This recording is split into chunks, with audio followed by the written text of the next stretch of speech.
Hey, welcome to Real Talk, episode 161. I'm Todd, this is AJ, and we're back. Yo, we're having a show for y'all today. Big Voice is here too. Big Voices. Oh, his brother, Big. Small voice. Small voice. Anyway, welcome to I said the Remnant almost, which is the church sponsors. Welcome to Real Talk. Real Talk. Very quickly, opportunity to talk about life, God, the Bible, and everything and anything in between. Somewhere in the description of this show and or podcast, you will see a link at www.theremnant.life/real-talk. The real in that is REAL. Click it, go down to submit a question, follow the prompts, and you too can join the discussion at the table. Completely anonymous. Couldn't find you if we tried. That's it. Hey. So we've got a lot of good questions that people have posted and asked anonymously. Listen, this is a really cool opportunity to join a discussion and to direct a discussion and to make an impact in the kingdom if you're a believer who's listening to this, because you get to ask the questions and have the conversations that need to be had. Because if you have a question on something, concern, thought, etc., I bet you, there's no bet to it, I guarantee you someone else does too. Absolutely. And if you're a non-Christian, listen to this show, but you like to learn and you really want to make an educated decision on Christ, Christianity, what it's all about, you have that opportunity here. Ask those questions. We've had everything from atheists, hardline atheists, agnostics, to pagans, to everything else come on this show and ask questions because they want to learn. And, cool. Assuming you are willing to learn and be respectful, we certainly are willing to do that back. We don't promise to have all the perfect answers, but we promise to take it seriously. And I think our answers are pretty good. And if nothing else, we'll drive you to find the answers in the Bible. That's it, man. Hey. Getting better. Getting better. After 4 years or whatever, 3 years, I don't know. No, it's good stuff, man. I did want to make a small little side note here to start off the show. I know that I asked you earlier how my hair looked. And I was like, hey, how's my hair look? I was like, does it look weird? And you're like, no, it looks fine. And there was a brief flashback to the time when I did my hair a certain way. To be fair. Maybe I can pop it up on the screen. To be fair, I want to point this out. I specifically said when you asked, I said, listen, man, I don't know what you're going for. If that's what you're going for, sure.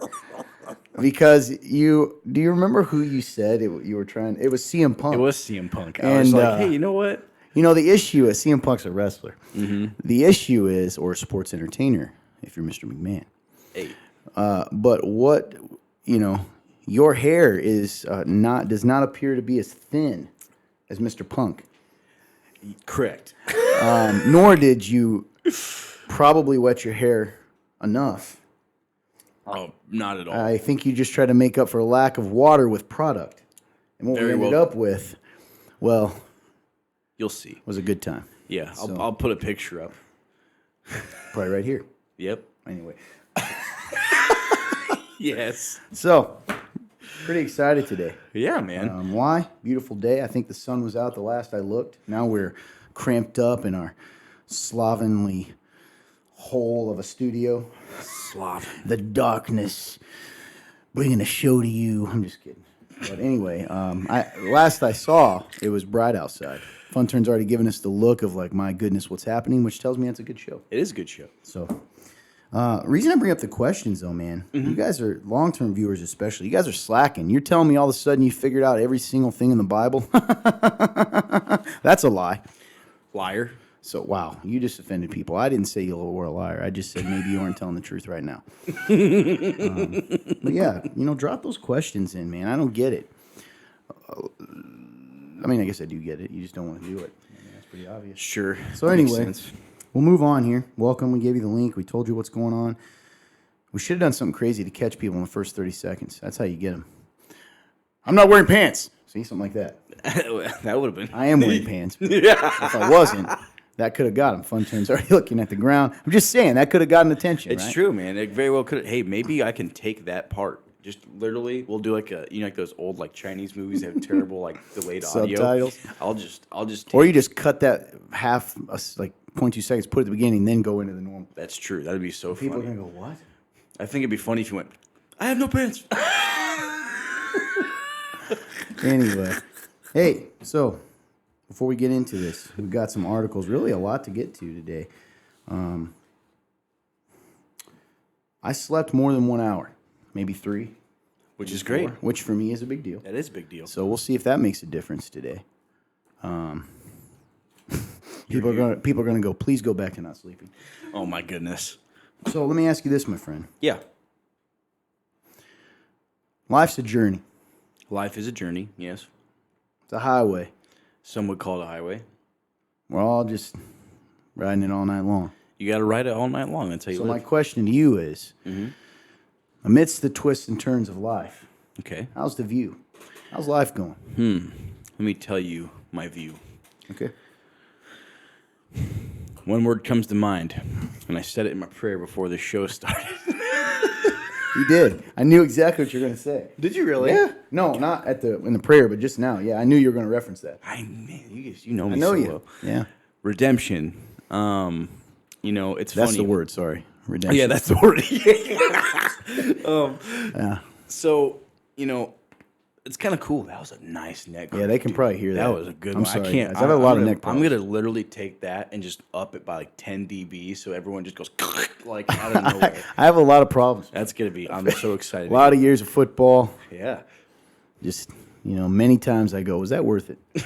Many, many, many times. As my back and hurts right now. Anyway. So, it's cool because the fact that like redemption kind of came to me in my prayer because I don't know if any of you guys are familiar. Maybe we can put a link. I don't know, but like I've been watching the Bible Project on YouTube. It's super cool. For those of you who are not familiar with it, they go through every book of the Bible and just kind of do like this little overview, and they go over like certain verses that are like very key to it, and they just kind of tell the whole story of the Bible in these like 5 to 7 minute videos for each book. And so I started, at the beginning and just have made my way through. I'm still in the Old Testament right now, but one of the things I see a lot in the Old Testament is redemption. Like that is one of the key themes a lot of the time is, the complete just rejection that people in the Old Testament, they would just reject, they would reject God and say, we want to do it our own way. And then they would come around to redemption because they'd have a strong leader come back and lead them back to God. And so it's cool, man, because, I didn't even think about that until like just now. It's like, that's really cool that redemption came to mind because like that's a theme I've been seeing in these Bible Project videos of these books of the Bible, and reminds me of myself, I'm very, I don't know, I'm nervous. I can tell you that, people are like, well, why, why is redemption? I've been given a cool opportunity. I'll say that. And, at this point, it's kind of a sink or swim thing, so, I'm going to swim, but, just like in previous times in my life, even up until, I don't know, a month ago, a lot of the time when given situations, I can tend to just want to sink because I don't believe I can swim. And so, this is one of those times where I can feel that nervousness already coming, but, life, man, like what do you do? What do you do with those things? Do you live in it or do you realize that, I am capable because of God? Especially for anybody who's listening that's a Christian, like how often do we live out of the strength that God provides for us? We don't. We usually try to do it on our own. So, I don't know, man, I'm just very, I'm nervous, but I'm also excited. I think that opportunities, it's funny how opportunities work, man. Like opportunities and blessings, they come at times when you just don't really expect them. They come at the least expected times. And, we can either, live joyously out of those things, or we can just like chalk it up to when the next shoe's going to fall. And I think that's how we often take blessings and opportunities, just waiting for the next shoe to fall instead of like being joyful about the fact that it even happened or that it was given, or you know what I'm saying? Sure. So like, I will say like I am excited, like nervous, but excited. And, for anybody out there that, maybe they're going through a hard time, if you've been following the show, I have been kind of going through a hard time. So it's cool to have these things happen. And if you're out there and something cool happens to you here in the near future, like don't let the past and like what you've done dictate the fact that it's a blessing, that opportunities still come, even if you feel like you don't deserve it. Because at the end of the day, none of us deserve what we have. It's been gifted. So live that out in all places of your life, not just this overarching idea that like we don't deserve what God has done for us and the sacrifice Jesus did. Like let it actually play out in your life, even in stuff like an opportunity. Even if it's gifted to you, don't sit there and sabotage that. Actually live out of it and be joyous over that. So I don't know if that made sense at all, but that was just kind of something that I thought about just now. I was like, man, what a cool opportunity, I've been presented. So, other than that, man, I mean, life has been kind of a roller coaster, had my father, he's back in old Indiana. He's still here? Yeah, he's still here. He should be here for until like Thursday or Friday, I believe, of this week. So, he made the trip up here from Texas. Oh yeah. I know I almost said Arizona because I'm used to being in that's what I Arizona. thought. He's a Texan now. So Go Cowboys. so got to have lunch with him, and I should be meeting up with him again like on like a Thursday. I think we're gonna come together one more time before he gets out of here and goes back to Texas. But pretty cool seeing him. It's been a long time since I saw my dad, so I've been told that he just likes to walk in and own places, though. Apparently, he came in here and was like, "Where's my son?" So Is that what he did? no, he said he was looking for me apparently, but like didn't mention who he was. Like, He just wandered around the building. yeah. So I'm gonna tell you right now, the white lion can't be caged. oh man, it was when I was told about it later, I started laughing. I was like, "Gosh dang it, that's You ridiculous." talked to him about it? Like, I want to Thursday. Yeah. Like, so I heard you just kind of walked in. We're like, "Hey, didn't introduce yourself." Did Did he just start walking around? apparently, I need to get more info because to me, I'm gonna be like, "Why'd you do that?" That man loves his son, and he will not let anything, including a greeting, hinder him in finding it. That's right. That's awesome, He's though. like, "I've come to get him." In a weird way, that's pretty cool, man. So Because he loves you. He's like, Yeah. I'm just excited to see my boy. yeah, man. So it was cool, and like it was good to see him. So Yeah. yeah, man. That's about where I'm at, I'd say. Slowly on the upward, I would say. You know what is interesting, man? I am glad that's slowing Yeah. upward. And I'm not, okay, I'm going to tell you right now, on the surface, this is going to sound like Todd shooting a balloon of joy right out of the sky. That's okay. But it's not. I don't. I believe that. I know you do, but a lot of people that watch the show, including people very, very close to me who have my last name, often think that I am a negative Nelly, okay? And like I've even brought that up in this show. But that's not true because I'm a thinker. So here's the thing, and I'm going to apply it to myself, and this is what made me think of it. Truth, Okay. It wasn't you. So you said, hey, things have been really bad, and today you had joy, and this thing happened. And then you actually, weirdest thing, dude, I was thinking this in my head. I was like, yeah, man, I get that. You said the word roller coaster. How do you ever think about the fact, like how you can get this feeling you have without the good thing happening? Like, because I know you don't, okay, so I'll use myself or people in general. It tends to be like life is only as good as what's happening in our life. Yep. So if we're having a really bad time, life is terrible. If we're having a really good time, life is awesome. I feel personally, and do you genuinely curious what you guys think? Do you Yeah. ever like, please don't do it. Like, I genuinely want to know your answer. Yeah. I think about this a lot because I feel like there's a lot of words out there that we all we know what they mean, but I don't think we stop to think about it. So let me give you an example. Maturity, stability. These are words for myself that when I think about it, to me, the idea is, and I mean genuinely me, okay? Yeah. Your story kind of made me think of myself and where I'm at. It's like to me, those things are being able to not go up and down on a roller coaster all the time, but to be consistent. Be even keel. Do you think... Now, I mean that without losing passion, right? Because like Yes. then you become stoic, and that's a whole nother episode because I was intrigued by stoicism. Look it up. The idea of staying, it's almost like, man, I'm all over the place. I need to slow down. I just think it's interesting. Do you think the goal in life is to get to a place where it's not a roller coaster on how we view life based on what is happening to us in the moment? Yes, that's definitely a goal. Should be anyway. Yeah. Because it's funny that you bring that up because I know I've talked about that in like different groups of people before too. Like in the past, like I've said, like we tend to we hold on so much to the highs and to the lows that we're constantly going up and down when Jesus is trying to get us to remain in the middle. And I think that even on the show, I think we talked about in the past, like how we can tend to like hang on. We cling to the highs. Well, there's a pendulum. People can swing way too much to the highs or way too much to the lows, and I think that. And that's definitely a goal. Should be 100%. Like, How do you think How does it go from being, so something I've been intrigued by lately for people is everyone, I think most Christians, okay, I think all true Christians, they want to do the right thing. Or they want to grow in these areas. Or let's just talk about people. You don't have to be Christian. Yeah. People want to be more stable. How do we go? So everyone would probably say that. I don't think anyone goes, "Hi, I want to be completely unpredictable, unstable."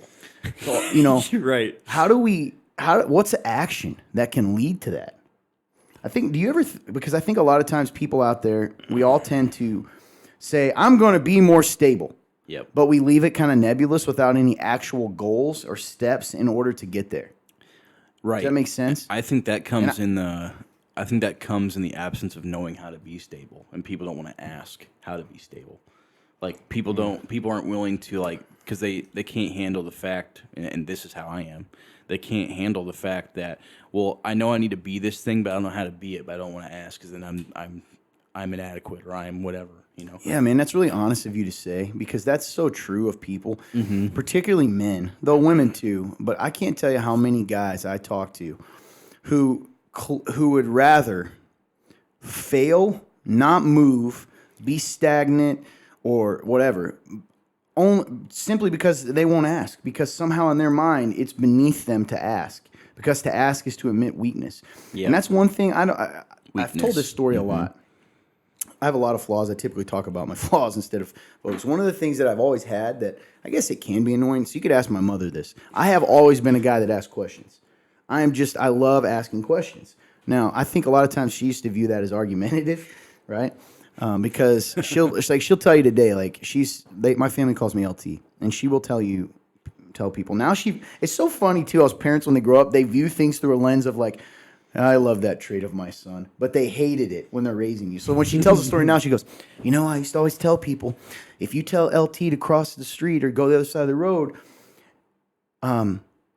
he'll do it all day, but you have to tell him why. When he asks why, you got to tell him because he wants to understand. But when I was a kid, it's like, you're obstinate, So all that to say, I don't know if it's, maybe it is a little bit of the rebel in me, but sometimes I guess I find it hard. I don't understand why people don't like asking questions. But I get it. I think I get it because there are certainly times I feel that feeling of, I should know how to do this. Yes. So for me, like, for instance, I don't know a ton about cars. And it's even hard for me. I'm catching myself to admit this on the camera because a man knows how to deal with everything with cars. And I know how to, like, change tires, change oil, and all that stuff. And it bothers me when people act like I'm an idiot, even if I don't know. It doesn't help the cause. Yeah. Sure. But like, it's kind of silly of me. I guess it's like, do you think we'd have a tendency to ask? Man, I'm all over the place, guys. I'm sorry today. I love it. Why do you think it is we're willing to ask professionals, but won't ask each other? So, for instance, if my car has an issue, it doesn't matter who the guy is, there's eventually a point where he might take it to the mechanic. Right. If you need someone to, I don't know, lay concrete, even counseling. I know people who will literally rather right now jump to a professional counselor before they even ask people in their church, or talk to people. Not that there aren't specific. Like, I believe in counseling, professional counseling. I'm just saying. Shame. Do you think is that what it is? You think? That's what came to my mind. Yeah, with shame. People will live in shame because the closer you are to people, the more like they know you and they can see your junk and you still have to deal with the fact that they're around you. While, like, say a counselor, for example, like, you're going into it with them. They're not really involved in your life. They're just taking a step from the outside. So it's not like you don't have to deal with the repercussions of them knowing this and having to actually walk side by side. So it goes back to the idea of not being good enough, kind of. I think so. Because a counselor, for instance, is not. It's their image. It ruins Yeah. your image Yeah. if people are close. Man, to those things. as humans, we just hinder ourselves all the time. Yeah. All the time because we're so worried about how it looks. Yes. And I'm guilty of that. Me clearly. too. Yes. I think another thing to bring up is that I think that's only the people who are actually even going to professionals is only about 25% of the population probably. The other 75% is more content with even telling the professionals how to do their job when they really don't know how to do their job. And you see this, I see this every single day at the place that I work. Like, random people will come in and then they'll randomly try to tell you how to do your job when they don't know how to do your job. And this happens in multiple different things. You hear it from mechanics all the time. The number one thing that I ever heard from a mechanic buddy of mine when he was, I think it was Cowboy, they tell you how to do your job all the time. They just repeatedly tell you. Like, they just tell you, oh, well, you do this, and then he's like, I literally work here for a living. Like, this I'd is just my be like, job. well, why did you come here? Yeah. But anyway, I think that's you're right, and I think it goes to a deeper issue, and that story's kind of funny because it makes sense. Like that's how ludicrous it can be. Like you've brought it to the mechanic, but now you're going to tell them how to do it. Yeah, it's interesting how we are shamelessly shameful. Yeah, Like because we a lot of fear, man. yes, like we will make ourselves look like fools to at least try to fool ourselves that we are not like we're not shameful. Yeah. We'll kind of like what you said with the mechanic thing. Like we would rather, we're willing to make ourselves look absolutely ridiculous to convince ourselves that, I know how to do this. You know what's embarrassing is that in those moments where we care so much about image, so take the guys, that we talk about. We may know some guys, okay? I do know guys. And they put that image on, but everyone knows it's fake. Like, I know how to build house, and they're literally like homeless. You get what I'm saying? Like they don't, or I have tons of money. Like it's like this game. It goes back to the masquerade. And what's sad when we do that is most of the time we're not fooling anyone. Is my point. Right. So one of the things I've learned, man, is like people have to, if you want to get somewhere, you want things to change, you have got to one, admit you need to, and two, make actual tangible action steps. So like you said, I don't know how to be stable, right? For instance, like you said, maybe that in the past you said, I think about it, people don't know how to do it. Well, do they do anything? Do you research? Do you Google it? Do you ask a friend? Do you do anything other than just say, I go to be stable? Because that's how I view it. Like we're like cavemen when we do that, like me stable, but we don't actually do anything. Yeah. And I think that's so true in life. So like I want a better marriage, whether you're the husband or wife. But what are you doing? It's like we wait around for some other external force to do the thing. So I want to be stable, and somehow if I declare that, magically, life is going to just make me stable. Or I want a better marriage. Yeah. And I'm going to wait until my spouse is doing something better, which will then enable me to feel like doing better. Right? Because we're just so... I think what you said is true, man. I think that the key to instability is the fact that we are driven by our emotions. One of my goals the past several years is to be an emotionally stable person. And you can look that up. The easiest definition of emotionally stable is, and it kind of goes with, as a Christian, spiritually mature. Okay, so emotionally mature and spiritually mature, not stable. That's what I meant. Emotionally mature. Emotionally mature means bottom line is my emotions do not overrun my reason and or our faith. Spiritually mature as a Christian is kind of tied to that, is in the sense of I won't allow my emotions, even, right, the world, because we'll say we're not going to let the world change us, right? We're not going to, but we let our emotions. I'm not going to let my emotions overcome what God has told me to do. That's good. And I think we have got to become, we as even in the church today, men, I come back to men are called too, but women too, man, we have got to be more emotionally stable, more emotionally mature, and not just try to have the appearance of emotional maturity. Agreed. Because it doesn't help with anything. I mean, it literally, like, it is so detrimental. Well, think about it. If you think about when you're unstable, is it not emotionally driven?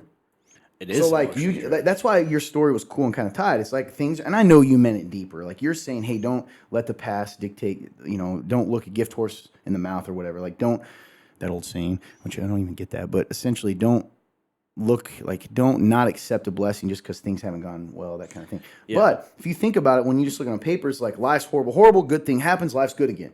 Right. And it's like, man, don't we, which some of that is real, right? I mean, some of that is human nature. I don't think you necessarily, that's like saying if, I don't know, your car blows up, that you're going to be like, life has been spectacular.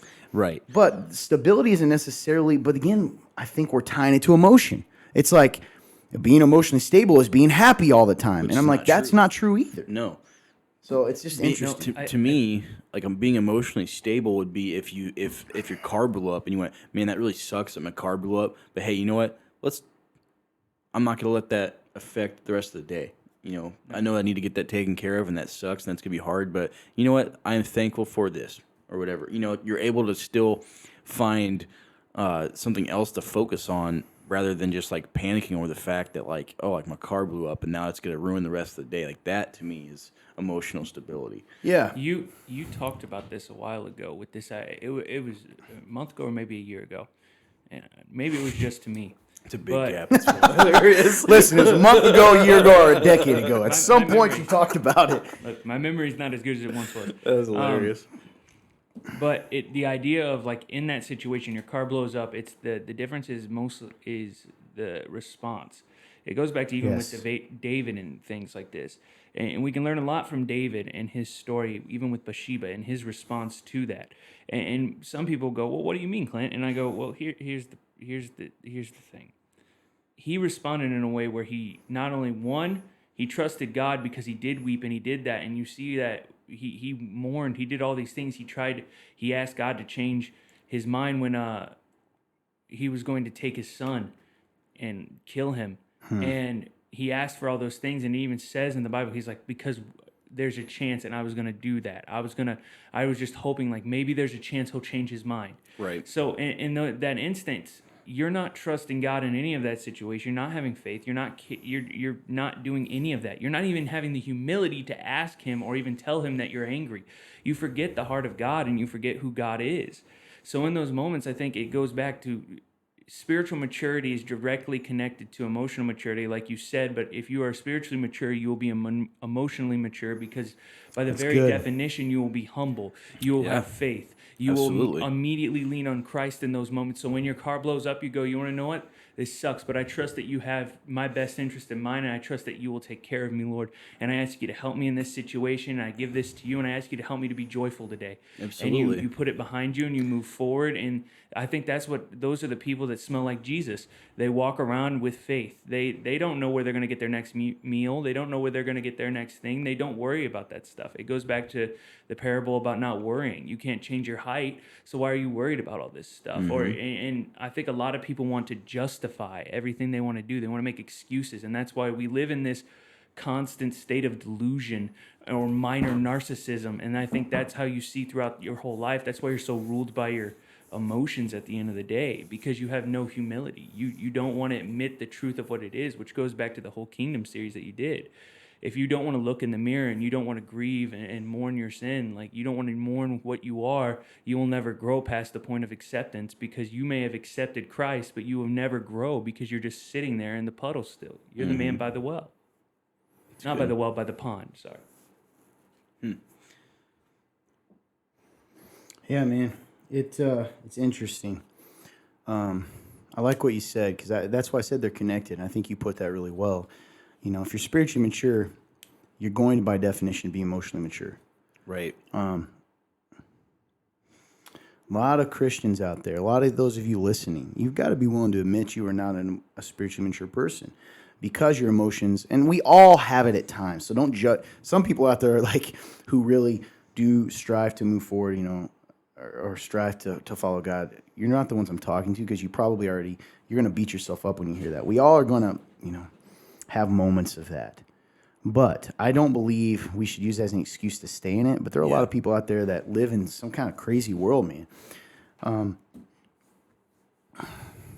Reminds me of a quote by Andy Mineo from a song, right? Being a man's got nothing to do with age. You can be a boy to the day you lay in your grave.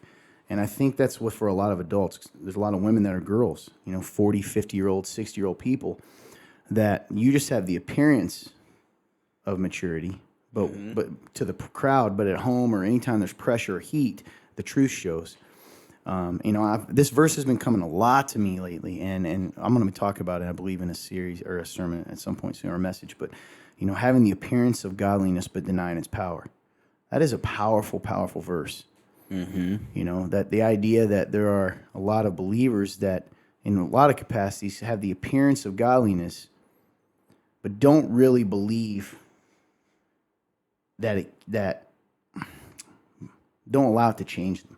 Yeah. Do you know what I'm saying? Yes. It's just it's a show. It's a game. You know? And that's sad, because it hinders us. Agreed. It's really good, man.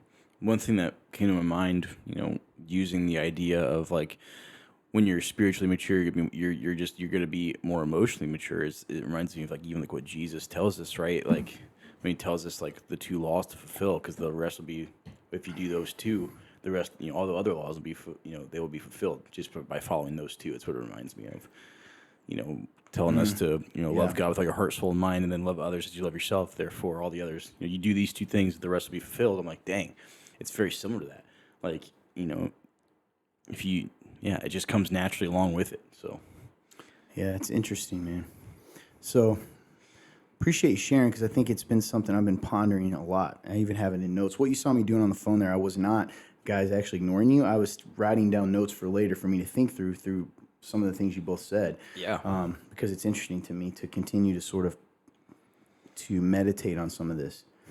Because it has to be possible. And I've met people who are very emotionally mature. Life is going to throw things at you. If you're going to wait until you feel like being spiritually mature, until you're already not. Yep. You've got to choose to do it. And I think that's a huge problem within all of our lives, really, is that we're waiting to feel like doing the right thing instead of choosing to do the right thing. I think it affects our marriages, our churches, our work life, hinders our ability to reach our goals, hurts us financially. You're waiting to feel like tightening the budget, those kinds of things. And instead of putting into practice tried and true timeless principles or actual action steps to lead you to a goal. So hopefully this all, ties together for you guys out there. I guess ask yourself, are you an emotionally / spiritually mature person? And if you're not, and honestly, by the way, as soon as I asked that question, an answer came to your mind, you need to deal with that if you're not. Yeah. And if you are you helping those around you be better by asking questions, pushing into things, following the Bible, when someone does something they're not supposed to, those kinds of things. Yeah, it's really just good, interesting. Man. I like what you said. Both of you guys said a lot of good things. I think a lot of it does have to do with appearances and trying to look the part, and it just stinks because it really makes, believe it or not, I'm not mad at the people when I know people to do that a lot of times. It makes me sad because I know that they're still anxious and they're still not happy. They're just exactly that. It's like the having to push past the wall of when you deny the image of what you're trying to do, that's when the power comes. That's where the power comes. Like the power that God talks about, the freedom. I don't know. So it's interesting stuff, man. Well, anyway, thanks for sharing. Yeah. I'm glad things are going well for you. Absolutely, man. We'll move on here to Funtern briefly. So, Yeah. Funtern, how are things going with you? Well, life for me has been, I guess it's been really pondery lately. I don't even know if that's Ponderous. a word. Pondery. Ponderous. Yes. But yes, Yes. go on. It's very ponderous. I've been thinking about I've had a lot of random moments of conviction. Not really random. They're all about the same idea. And it's about the idea of living a life above reproach. So that whole section in Timothy has really been just on my mind lately, which is strange. I'm not even trying to speak in this weird Christianese way, but more of the genuinely what that actually means. And I think we all live a life above reproach. We all think and talk like that, but actually what that means.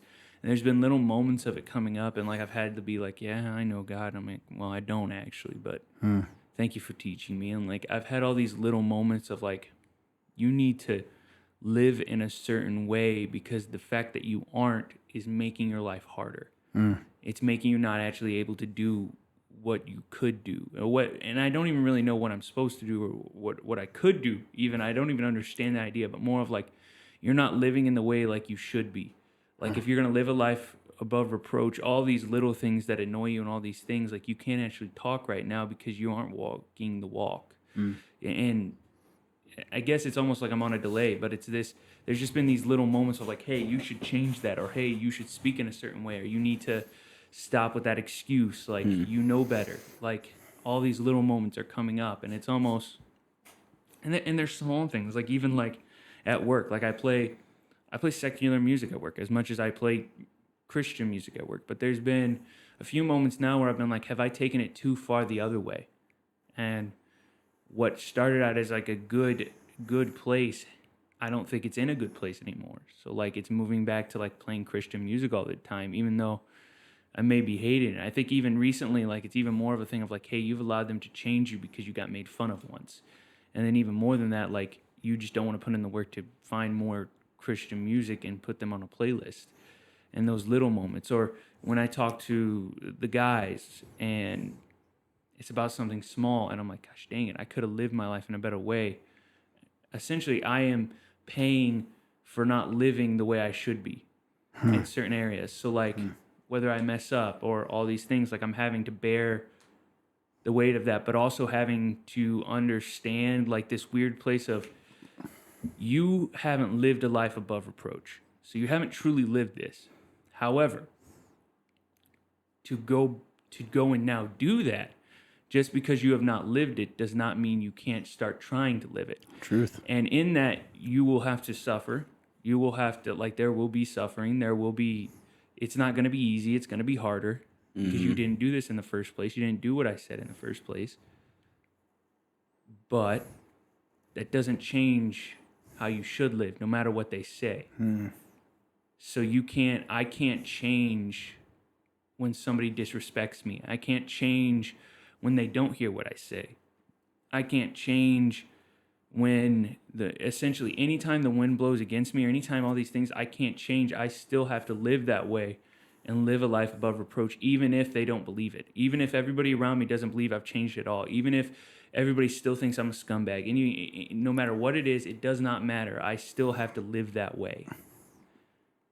And That's good, man. And that's so true. Because you can't, it doesn't matter what they think anyway. It's almost like, That's pretty much, it doesn't matter what they think, which is hard for me because I am a person, though I like to act like it doesn't, but it does affect me what other people think about me. And that goes back to being bullied and all the other things in my life. Like I'm always trying to seek this affirmation and this attention. And I think some of that even goes back to my parents and my childhood. And it's been this weird thing of learning. And it's also tied back to like marriage. So marriage has been on my mind in a different way lately. If you haven't watched of King and Queens. Of Kings and Queens. Of Kings and Queens, sorry. I would encourage you to go back and watch it or listen to it. We are on Spotify, Apple Podcasts, and Todd preached an amazing series. And it's made me think, whether you're single or not, it should provoke thought. Because I've had multiple different thoughts, and I tend to try and focus on other people, but even in my life, like I think the living above reproach will not only help me in my marriage later on, because it means I will be able to live in the way I'm supposed to. It's also pushed me more down this idea of like, I need to wait for the actual woman I'm looking for, the actual woman that I want, and the actual type of godly woman that I want, rather than settling for what's around me because I want either a warm body or I want somebody to compliment me or I want all these things that doesn't actually matter at the end of the day because you're tied to this person forever. And then even seeing the beauty of like, I've seen a lot of ugly in marriage and like, I've seen a lot of that. And it's not just for people who think I'm talking about them here. It's not just here. I've seen it around. Like I genuinely have seen it around just in my life, just randomly. And I think that's been an attack, and it's made me discouraged. And I think I'm slowly starting to see this beauty again. And the idea of, like, it hit me while we were talking, like, marriage is a covenant. And when you think about what a covenant actually is and what that actually means, marriage becomes that much more beautiful. And Todd has mentioned this before, but I don't ever think it finally sunk in. Because of the covenant with Abraham, you get to see what an actual covenant is. And it's two parties are saying, I will do this for you, and then the other party will also do this for them. Regardless of each side. It doesn't actually matter. And we see that with God and Abraham. Because there's times that Abraham messes up, but God still holds to his side of the bargain. And there's honor in that. And even you would see that in certain covenants back in time. Now that also would have, the other thing is like that gives them the right to leave, which is also what God's trying to get. I've started to realize this is what God's trying to get us to believe, even with divorce. He's like, you may mess up in a marriage. You may do all these things. And while you have now the right, because they have broken the covenant, for you to leave, I still don't want you to do that. I want you to work it out. I want you to keep going with the covenant. And it even goes back to Jesus and like what God and us, this whole story, like with marriage, it goes back to that. And that's even what he's trying to do. He's like, even though you broke the covenant with me repeatedly, you did all these things, like the Israelites, you ran away, you did all these things. I still went through with my end of the bargain. And in fact, I made a new covenant with you that will always be here, that so that you could be with me as long as you believe in Jesus Christ. And that idea of like, you still mess up and do all these things, that's still what he wants to say. And I'm not condemning people who have gotten divorced. You have that right. I'm just, there's been this beauty in like the idea of what God's actually trying to get across. And he isn't mad with those people that are divorced either. He isn't. He's like, you're right. You have this right. So where are we going right now? Because now we're heading into covenant divorce. I'm not against it. It's just, well. Sorry, I've went on this rabbit trail. No, that's cool. I'm a rabbit trail guy too. I just want to make sure people don't lose you, because I think all your stuff is good, but I don't want to lose the initial point either. You know what I mean? I guess I'm seeing the beauty of what marriage actually is, and that's also helping me to see what it is to actually be a king and what that's actually going to look like in the relationship. There we go. And actually what I want to see out of my wife. I wrote a quote, not a quote. I wrote a thought that I had during one of Todd's sermons, and it's, there's something so powerful and beautiful about the queen when she submits. Because she is strong, she is a warrior, she is powerful, she is all these things, but there's something so beautiful about when she submits, because we will be moved by that. And though we should not be dependent on her doing that, we will be moved by, because she is all those things, and the fact that she chooses to submit will move us. What's cool. And there's so much beauty in that, but it also goes the other way, because we aren't supposed to be dependent on her, and also being a man that she would want to submit to. And that also goes the other way. She shouldn't be dependent on us being that type of man, but even seeing that in my own life, like, where am I not there yet? I'm not emotionally mature. I tend to stay in this depressed state sometimes. I get lazy. I'm seeing all these little parts. I'm not living a life above reproach. And it's all these weird little things, like, and the enemy is clever. The enemy is clever because he's trying to make me go, well, you could just half do it, and you could get all these things you want. And I'm like, but that's not really what I want, because I've seen what happens when you don't wait. And I guess wait for what? What do you mean? When you don't wait for the right one, and you don't actually do what you're supposed to do. When you settle, not to say that you've done anything wrong. So tie this back to being above reproach, because that was your initial point. Yeah. I'm not saying you're wrong. I just want people to know where you're at. Essentially, it's being above reproach has gone in this idea of being the king and like what that actually looks like. And when you do that, how that leads to good things in general, right? Because you're going to not settle. You're going to not do take the easy way. You're not going to do things before their appointed time, all that kind of stuff. I think that makes sense, man. Yeah. It's almost, above reproach. The idea behind that, right? The terminology, the phrase typically comes in the context of an elder, right? But what's interesting about that is that Paul says every man should strive to be those things. Every man. It's really good. So the idea of being above reproach is really just the idea of following God to a point that even if people don't like God, they can't question that you are what you say you are. That's awesome. Does that make sense? So that's pretty powerful, man. I think that's good. Yes. It's funny, man, because sometimes I think about marriage too, of like, a lot of people, especially like single people, I know they can lose hope and thinking like they'll never I'll never be married. So like they can tend to look at marriage as like this negative thing. When marriage can even inspire single people with a relationship with Christ, because like we are the bride of Jesus, like as Christians, as the church, like we are His brides in that way. Like the idea of marriage can can inspire people who are single too, of like your relationship with Christ, like how beautiful it is. So. Yeah, I just want to make sure. I think that's good, and I think the marriage stuff you said was good, but it can also end up muddying the waters of what you initially meant. Though, and what you said, and even what you said, is kind of tying to his other point. So I guess for me to kind of bring it together on that, I guess I would take from that, even we have to even view marriage.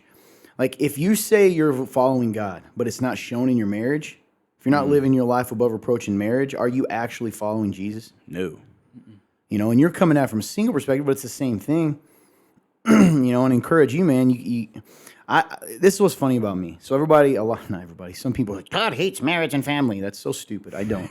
I do have a tendency to be almost naive in the sense of like, I don't compare it to other people. I've had people say, well, Todd, what is a marriage you look up to? And if I'm honest, like, You know, there's parts I see in people and it's Right. beautiful, but I don't look up to a lot of that I see. But I get encouraged when I look at the Bible's description of a godly marriage. That gets me excited. It's really good. So, you know, I think that what you said is really good, man. And can a tie, I guess I would wrap it up by being, do we, that's what I sound like today. Are we being above reproach even in our relationships? So, Yeah, man. so anyway, good stuff. I like it because it's real talk. Amen. Amen. Yeah. Go ahead. Yeah, I guess this. I just want to make sure people aren't missing your point. Not only living that way as a human, but it's also restore. I guess I was hopeless in that area of my life too, where I was using that as like a place to be even sad in. And when he talked about that, for some reason in my mind, it connected everything together. Like, you can still have this, but you must be this way, because if you're not this way, then it will not probably look the way you want it to look. Gotcha. Yeah, that's And it well, that's kind of true. restored hope. Because the way you want it to look is, believe it or not, if you could choose, I've never understood this. Even if you're not a Christian, okay, and you look at the description of agape, godlike love, love is patient, love is kind, love keeps no record of wrongs, all that thing. Yeah. Right? You look at the biblical definition of marriage. People are going to be, well, I don't want to submit. Typically women, but P.S. in my flesh, I've said this many times, and it's true. I do not want to love like Christ loves the church, because that is sacrificial. But Yeah, when you, let's just, so instead of saying that, let's look at agape. No, every human being would go, yes, if I could choose a type of relationship, type of love to characterize my relationship, I would choose this definition. If that were realistic to have, that's what I would want, right? Who would not want that? So I think that's an interesting point of, like, you know, you said it won't be what you want. Exactly, because what you want is a good marriage. Here's the irony. If you just try to be a good spouse, you won't always succeed. But if you strive to be a disciple of Jesus Christ, and you will be a good spouse. You see what I mean? Yep. And I see. Dude, yes, that Unrelated, is so we true. moved And to spouses, but yeah. I think at the end of the day, people don't want to actually take that as seriously. And also, I think people don't really want to take that whole section of Timothy seriously, because at the end of the day, when you really think about it, you start seeing all the little things he's actually asking you to do. And it start becoming more convicting, because you're like, I'm not really doing some of that stuff. Because he's like, you're supposed to live this way. You're supposed to be different. And what it actually means to be the salt of the earth, and what it actually means to be above reproach and to look different. Because if you're living your life above reproach, you're going to look different. Okay, so here's the real interesting thing to talk about here that we could, and may not be today. Because again, that sounds good. What does that tangibly look like? Yeah. And that's the issue, right? What does that tangibly look like? So everything you just said, let's go back to your initial point. I've been thinking lately about how I can live above reproach. And you shared something. What can Clint do today that this show's over and you walk the rest of your day that is going to show that you're taking even a minor step towards living above reproach, right? That's my question. I think the little things add up to the big things, in my opinion. And not just say that. So I wrote down a few things while you were talking. One, I think, would be being open about my emotions, actually talking about them, whether I'm paranoid or whatever I'm going through in that moment, actually asking those questions and actually going through that and being like, hey, is this what's going on? Being open about that, actually talking about that, because I don't want to talk about it and I don't want to do that. And it limits me, and I tend to try and go do stuff on my own, and then I get in trouble because I can't do it all on my own. That's fair. Asking questions in general about, like, okay, when I have ideas, going through and like making them happen paralyzes me. I don't know why. And going through that, asking questions about how just real life things and growing in those. And I think for a short time, there was like, oh yeah, I actually want to ask all these questions. And now I've just kind of got to that place again where I don't want to ask anything, or I refuse to think about it ever when I actually have a ton of questions. Just talking about stuff in general that's on my mind, actually going into that rather than being the silent guy in the corner or going off and being alone and things like that. And like also just talking to people in general and going to people about bitterness and all these I say they're little, but I think they're even bigger at the end of the day. Like, to do those things is just that's just like a starting point, at least for me. Like all these little things, like go do these things, or these things that I think are little and actually good, which are actually much bigger than me, and go and change that about myself rather than just staying where I'm at. Yeah, man. Okay, so what do you do when you walk out of here today? Those are a bunch of goals, but what is one thing you can do today? that you wouldn't be waiting for something to happen. Like the one is like, speak up, all those kinds of, what can you actually do today? 1 second. Yeah, Gathering you're my good. Thoughts. You better gather them good, says Big Voice. Little voices, yeah. I hate little voice. Don't ever talk. I would say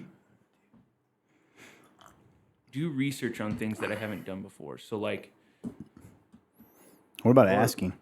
yeah, actually asking. Yeah, But true. asking. But you I'll do do all ask that. me questions, I think, but a lot of times you won't ask him in person.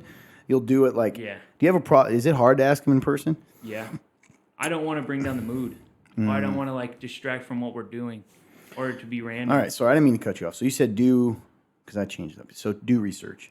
What you said. Yeah. Do research on these things that have needed to be done. Like actually start getting random things done that I've said like I'm gonna go do. Okay, Go but do what those you see things. how this is getting? So, like- I'm not being picking on you, but this is for a great, cool moment for all of us because we all do this. But you still haven't told me something specific you can do today, right? So like today, I'm going to I'm going to do this one thing, right? Whatever it is, or today I'm going to, because those things are still dependent on if something needs done, right? It's kind of nebulous, and I think a lot of times when you make goals, this is an unrelated topic, but Yeah. kind of that's related. If you make goals, if you have things to do, but you keep general goals, you won't do them. It's human nature because it seems too big. Yeah, looks like we can't. Yeah, and you don't necessarily need to tell us right now, but I think that's something for all of us to do, and something that I'm working on too is what is a specific thing you can do. So if it's I want to be a better wife, quit saying I just want to be a better wife. What will you do today at this moment? Excuse me. As soon as you turn this podcast off. What is an action? Not, next time he asks me to do something, excuse me, I'll be nice. Right. No, what will you go do? I think that's a good goal. Excuse me, by the way. I kind of burped right in the middle of that. That's a good goal, but like you have to have a tangible thing that you can go do. And you said this and it's true. You got to stack up little victories because it helps keep you moving, right? So for instance, it's that old saying you guys have heard in the military, they make you make your bed. Or I don't know if you guys have heard, if you want to start changing your life and being more disciplined, make your bed every morning. That seems so stupid, right? But why? Why are you pushing on that? Because if you make your bed every day, you're already training yourself even in the smallest way to do something you don't want to do. To get that you don't want to do that's actually good for you. Yeah. Right? Because making your bed is nice. Let's just be real. It's nice to get in a made bed versus Sure. not. So it's delayed gratification. I'm learning to do something now that will benefit me later. And I'm learning to do something I don't want to do. And you stack up enough of those small victories, and before you know it, Your mind. you're there. And it's like running a marathon. Nobody's like, you know what? I'm going to run a marathon, and then does nothing. And then expects to show up the day of the marathon and actually be able to run it. So you got to be able to, and I didn't mean to use, I think your guys' transparency is good, and it kind of fits with me. What I've been pondering is, I feel led to say this. If you're listening and you have a goal, you want to be like Clint said, Funtern here, and said, hey, I want to be above reproach. I want to be a better person in these areas. I want to be a better wife. Well, stop asking. It's so funny too, man. That goes a whole nother topic, but you brought marriage up, and it actually does lead me to something later, but do something, not what you want to do. Challenge yourself to do something that is out of the ordinary, not natural, but you know is good. That will help you get closer to your goal. And that's for everyone. That's good. I like that because you have to make it tangible, or you just won't do it because, like you said, it's way too big. It's way too broad. You'll panic. You'll overwhelm yourself. So like you mentioned, you like a wife, for example. Like you said, how can using the example of how could a wife be like she makes the goal I want to love my husband better. Then instead of being well, I just want to love my husband better. Be well, I'm going to cook him dinner today. Yeah, there you go. That's great. I want to or- say you're handsome when you come in. Something Exactly. Something tangible. out of the ordinary, different. Because clearly, if you have a goal, it means that it's already different. You wouldn't have to change if it was something you're doing. You know what I mean? Right. Yeah. So that's just something to think about. I propose something. I propose we are the social guinea pigs for our audience. Okay. I suggest the three of us keep each other accountable to having a tangible task. Like we have an overall goal, and then a tangible task each day to take us one step closer to that. And then we report our findings to them weekly, and then an overall at the end of the month. Interesting. So at the end of beginning of May, Okay. Lord willing, Lord right? willing. But we got to hold it. Funtern is not happy about it. He is. No, He not that. I'm he more did of this. That wasn't my angry face or anything like that. I was more of just like, You son of a gun. no, not even that. I was more of just like, Big voice. yeah, that's what it was. Deal? Yeah. Deal. Join us, guys. I would love to see you. Drop a comment below of what your overall goal is, and then maybe you can join us. You could even join us anonymously via the link and show us what's your action step, and we'll kind of help be able to hold you accountable too, because maybe you don't have someone in your life that can do that. Hey, that's really awesome. We're calling you out. You do something. We love you. By the way, great job, guys, with Yeah, with conversation today. I think it's really good. Thank you. Now, Anyway, you got away without doing your action step, but you'll tell us the action step. boom. I was gonna say I actually circled it because I don't want to do it.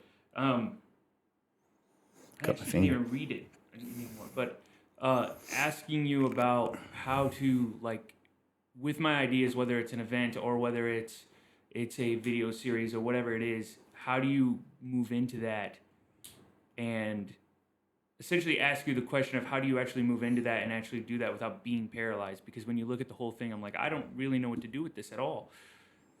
And which was probably more of a conversation for afterwards, but asking you that question and then actually doing what you say and going and planning one of these millions of ideas that I have. Okay, there you go. It's a good one. There we go. Then the other thing I'd encourage, which I haven't said, is put it in a deadline. So I think those daily ones have to be done by the end of the day. Get what I mean? When Yeah. you set a goal, because otherwise you're never going to do it. You got to set a goal, and then of course you can have bigger ones that your overall goal can be set for a later time. But there is something about putting, we'll get to that later. Yeah, the small steps, man. So you said you stack. You gotta stack them victories. Stack. Never mind. I know what you're going to say. I knew exactly what you're going to say. Something I said a while back. Oh no, mine was the worst one. I don't. Hang 'em. That was hilarious. Yeah. Anyway, I love. We're not talking about hanging people. It's a long story. Anyway, because no one's going to ask me, I'm going to tell you guys anyway. How am I doing? I'm just kidding. I'm just kidding. How you doing, man? Listen, I feel like when I stop talking in those moments, there is literal 5 seconds of awkward silence. Have you ever noticed that? Oh, yeah. People in the crowd are like, That's not true, Todd, because you never stop talking. That's how they I bet I laugh. caught someone thinking that. That's how they Gotcha. laugh too. That's how snotty people laugh.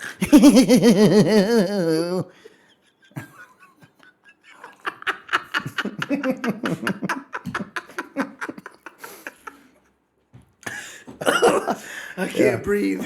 So, And we've killed hey, AJ. the shoe fits, it fits. That's how I view them. Like they're I'm here to make fun of people. I'm here to catch every inappropriate word because I'm the Christian police. that's how some people are, man. Anyway, Sounds like. sorry to offend the Christian police. Sounds there. like Blake's fine familiar. Anyway, good voice for it. Anyway, he's talking about a game. So, how am I doing? Doing okay. I've always wanted to know songs well enough that when someone asks me a question that I could continually respond in song lyrics from the same song in such a way and make it fit that they wouldn't even know till the end. I like that. You know what I mean? Wouldn't that be funny? I wish I could do that too. Yeah, you'd be better able to do it than me because of your love of music. That's fair. It's just, I hate music. That's not true. I'm just trying to think of the crazy police going. I'm not Todd. He hates music. Weirdly enough, we have a question today about Christian music and worship and all that. I'm all over the place, clearly. So apparently I should not sleep because this is what happens when no, I this is my favorite. do I have anything to share with you guys? I think I shared this last week, but if not, I'll make it really brief. So I've noticed that, sometimes when we try to be what we think we're supposed to be in order to get people to like us or to make life easier, it has the opposite effect. So in this case, and this is going to sound crazy, whenever I try to be a pastor, and I use air quotes for those on the podcast, okay? And what I mean by that is not the biblical qualifications, right? But I mean like to be what the stereotype is, and not even that the stereotype's wrong. If it was terrible, I wouldn't try to be it. But whenever I try to fit this mold this that I am modern told, I one, people do not respond to me as positively, even if they should, like even if they do to other people. Two, I become a monster. Like I become this kind of grotesque thing that is a parody of it. So, for instance, you know, it is what it is. I tend to be sometimes. I'm pretty straightforward, particularly when I'm in leadership, and I am very loving. People that know me know that. Yeah. But I can be like, let's deal with a problem. Let's do it. So in the last several months, I've tried to be more of the, no, you know, and let's do it this way and whatever you want and not step into things. So last week, I kind of just mentioned this, choosing joy, stepping back into who God's called me to be, realizing that I'm sinning when I don't step into the role he's had for me, right? Because I'm not being obedient to what he's called me to do, and I'm justifying it by making people like me, you know, or whatever, being this role, appearance of godliness, denying its power. So I decided to do that. And some of it involved pretty like straightforward conversation, man, where I'm like having to do that. And it's so weird because, you know, people have been pushing back, you know, and then when I do that, people are actually feel more loved, more appreciative. Yeah. And I think I told you guys in exact words, like, I don't understand this. When I give you what you want, you're miserable. And when I just act like a way that's straightforward and blunt that at times you complain about, you're actually happier. You being people that, you know, I'm serving and leading and all that kind of thing. So does that make sense? It does. Like, would that make sense if you guys didn't know what's going on in my life? Yeah. That's the big thing. Well, I want them to know. I would say maybe this is what came to my mind is even when people, maybe it's because people can sense that you're being you. And not fake. That's super sad, but true. Probably. They're realizing that this is Todd. Todd is being Todd, and I appreciate that. Even if maybe they don't like it in the moment, they realize he's being him. And I appreciate that he's just being him. So that's what I thought about, which is cool though, man. Because in a way, like that just shows like it's better to be who you are than try to fit this modern mold of whatever a pastor's supposed to look like. Yeah, and it's not that those things are wrong. I think I think that's part of the reason I want to try to be a son. And what do I mean by the stereotypes? You know, sort of like incredibly gentle sounding and very, you know, I don't even know how to describe it. It's a positive thing in my head. I'm not talking about the negative ones. I'm talking about the positive ones, you know? Yeah. And like, I still think those are things, some of them I'm going to strive to be, but I guess I'll put it this way. Certain things that other people say pastors don't do is not biblical, and like God, it's not wrong of me to do. So it's not wrong to be straightforward. It's not wrong to, you know, be blunt when it comes to truth, as long as it's seasoned with love, right? To push back, to ask questions and those kind of things. So that's been kind of cool. And also having to face the Eeyore in me, I've told you guys I've been working on, of like, it makes me anxious to even say good things about myself and or that like the day is good. And I've just decided to keep doing it because it's a weird little like almost OCD / superstition thing that as soon as you do, it's that old saying, well, then everything crappy happens, right? And what I've learned is like, that's stupid. And the more I choose joy and the more I just choose to live out and love people, man, the better my days are. Yeah. It's and like, that's my encouragement to you too, man. I'm the Eeyoreest guy in the world, but like, you can do it. You can choose it. Now, we talked about this last night. Does that mean like if my car blows up, we talked about this earlier actually in this conversation, it doesn't mean you're always going to be happy, but I do think overall you'll have more good days than bad if you choose to view, and it's that old saying, you choose to focus on the positive. There's truth in that. And the Bible backs that up. You know, I believe in Philippians when it says, if there's anything pure, anything good, anything true, think on such things. That's really good. You know? Yep. So anyway. That's where I've been. Thanks, big voice. It sounds like just a disgusting creature that's like literally coming out of like a trash heap. That's how I feel in my head. Doesn't that sound like that? Thanks, big voice. It's like a rat. Yeah. So, anyone that's still left in the show by now, we're going to move on to questions. That's good stuff, though, man. Thanks for sharing. Yeah. Didn't want to take away any chance for you guys' questions. I'm just ready to move on. Oh, if yeah. you guys No, are. all right. That's good stuff, dude. AJ, I have a question for you. It comes in today, hot off the presses. All right. How are you loving people in your life like Jesus today? Didn't expect that. No one does. That's a good question. How am I loving people like Jesus? You know, man, this is always hard because I'm not very good at seeing the good in myself. It's kind of like what you just talked about. I'm patient. I try to be patient with people. You know, whether that's, you know, too sometimes probably a little too patient. I don't know. Sometimes it's hard to weigh patience too, because sometimes I wonder if I'm very patient or if I'm just fearful. You know what I'm saying? So Yeah, but don't second guess it. If you feel like yeah. you're patient, you probably are. So like, yeah, man, I would say I'm just patient with people. Like what, just trying to like walk things out, because I know for me, and what, it's funny how I can look at my life and know like all the constant mistakes I make, and like I do the same things over and over again, and people's patience that, say like you guys have had with me, like I know that people are deserving of that kind of patience other than just me. So like, that's kind of how I look at it. So I'd say just being patient with people, and not just trying to assume the worst all the time, trying to give people the benefit of the doubt of like, yeah, man, like maybe they are trying to battle this. Maybe they are, maybe they are, they're fighting or whatever it is, I'm just, yeah, patience. I've been loving people like Jesus in the way of patience. It's good. Yeah. What about you, man? How you loving people like Jesus? I think I've done it today because it's very specific. It said today. Yeah. I think that interesting. one of the things that I probably have been trying to do today is encourage people to be who they're called to be, and remind them that they are that. So even if I'm pushing you guys, sometimes I try to always end it with like, hey, this is what you are. It's not, you may not be, let's say, it goes for anyone. Maybe they've made a mistake and you got to get someone to change something.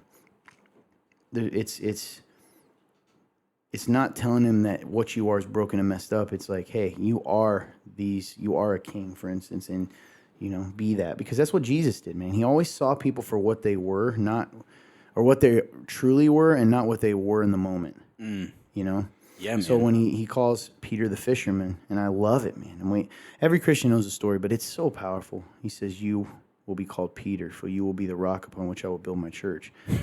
And nobody would have believed that. Nobody, even clearly Peter didn't believe that. No. So I just think it's beautiful that Peter, that kind of thing. And I want to be that guy. I want to be the guy that even if I'm telling people or I'm saying hard things, that I'm doing it in such a way that gives them hope in who they really are through Christ. Does that make sense? Yeah, man. I think that's Funtern? loving people with love and truth. Trying.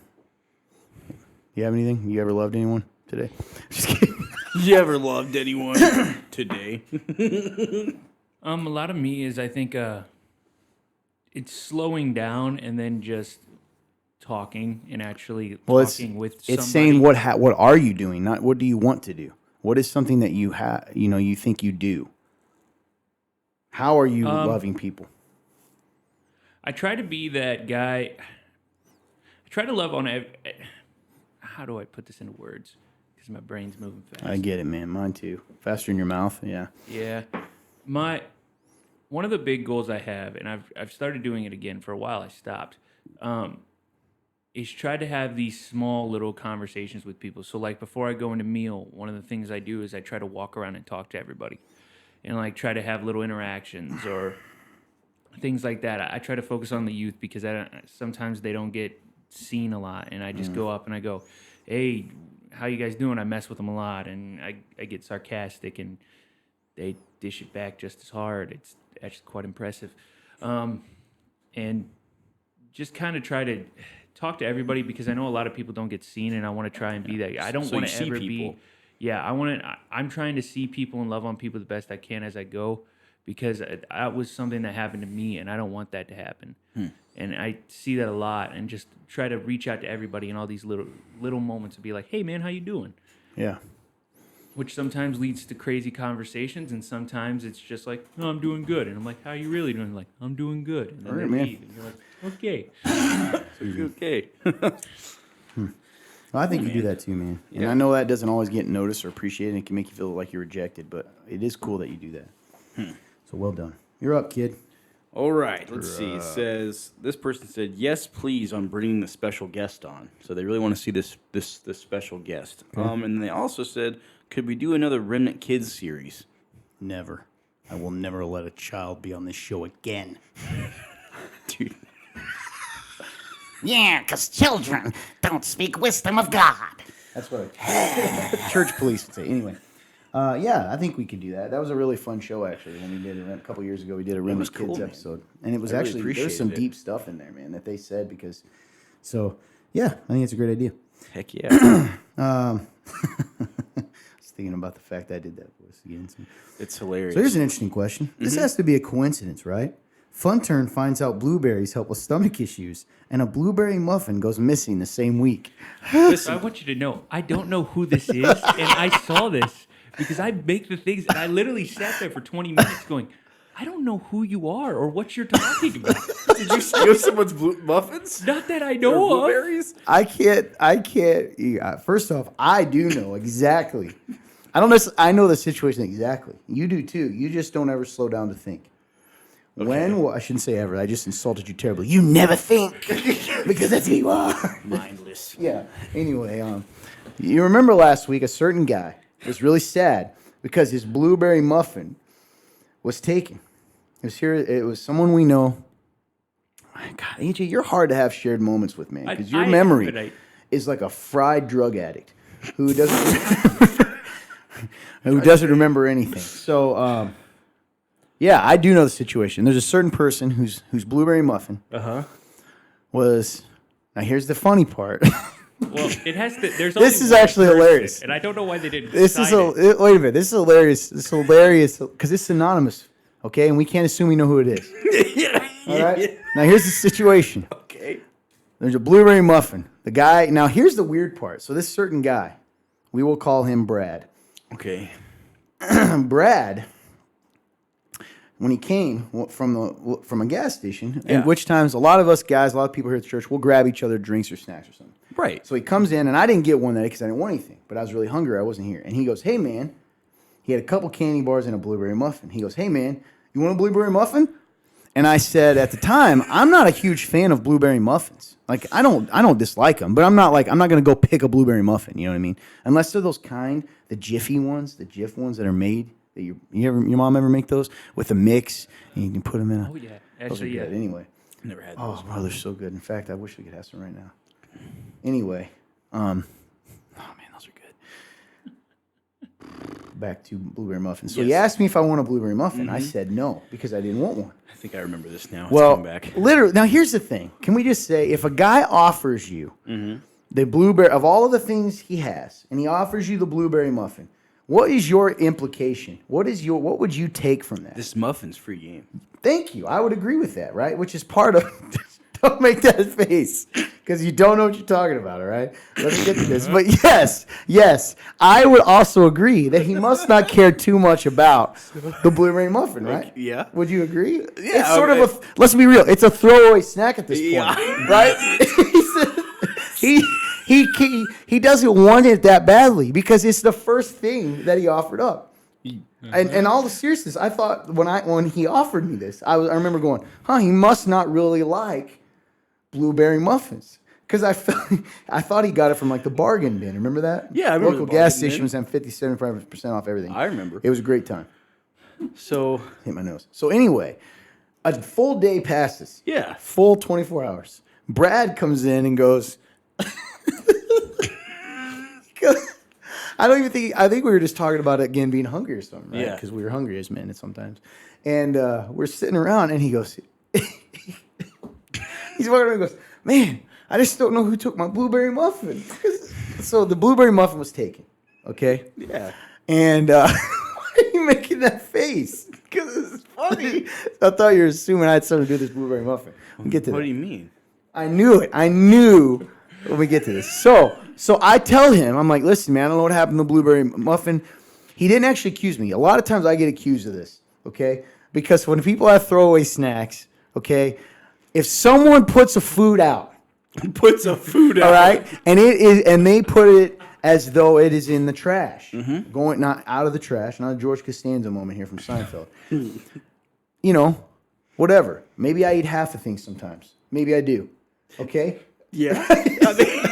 So what? So what if I want to eat half a Pop-Tart and save the other half for later? What's the big deal?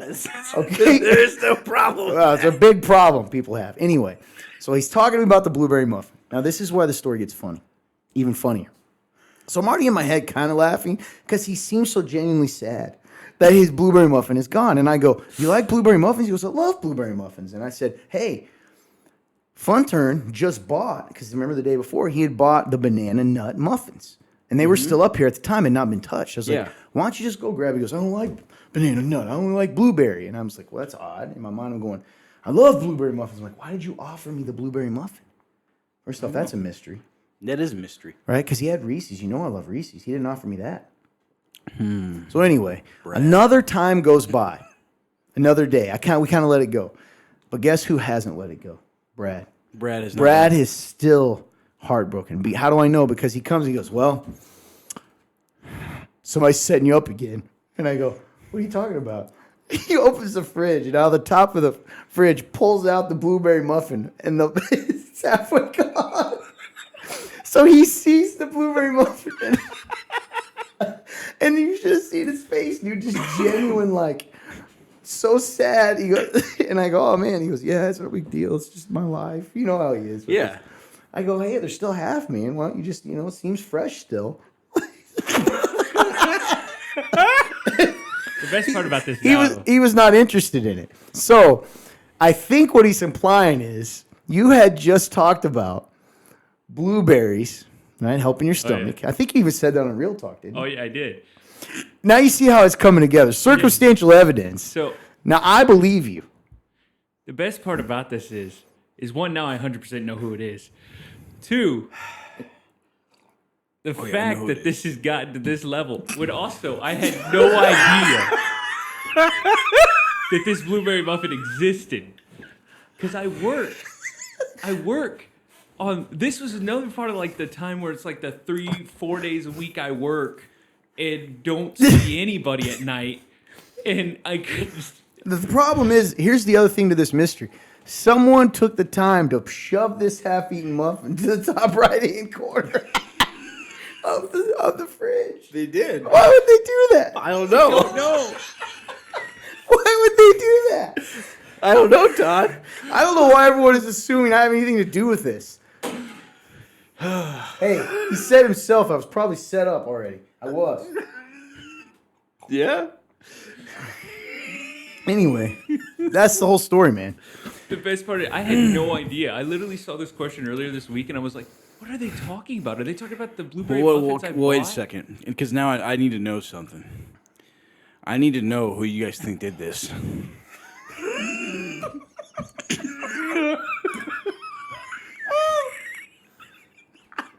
I don't know, man. Listen, we're gonna make code names, okay? And I think hopefully you guys will catch on to who the code names are, okay? They're gonna So we say- already he's have gonna- Brad.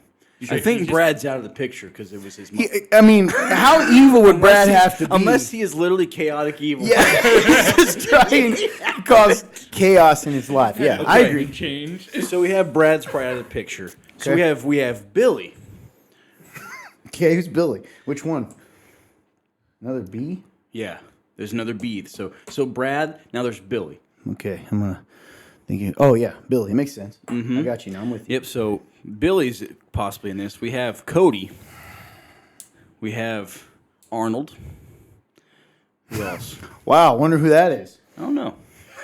Wait, who was the other one? Cody? Yeah. Oh yeah, Cody with a K. Then we have Timmy. We already know. You gotta pick a different one because people are gonna think it's Tim Jones. It's not Tim. So we're gonna go with a different T name. Gosh, I'm having a hard There's hard 1,000 time T with names. I'm thinking of a common one right now. Tartarol. No, What? no, Go with your common one. Tyler. Oh, perfect. Tyler. So we have Tyler, and then we have, who's the last one remaining? Gerald.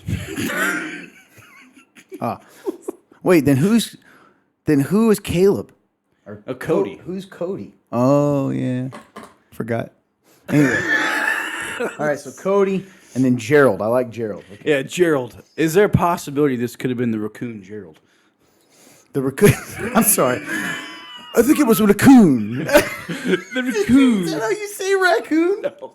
Is that real? Your whole life you have said, "Hey, what's a striped animal that gets in the trash?" That's a raccoon. I'm a You raccoon said hunter. that? That's an opossum. Anyway, a raccoon. So, who do we think did this? Well, I can tell you who I know it wasn't. Who's that? There's no way it was Tyler.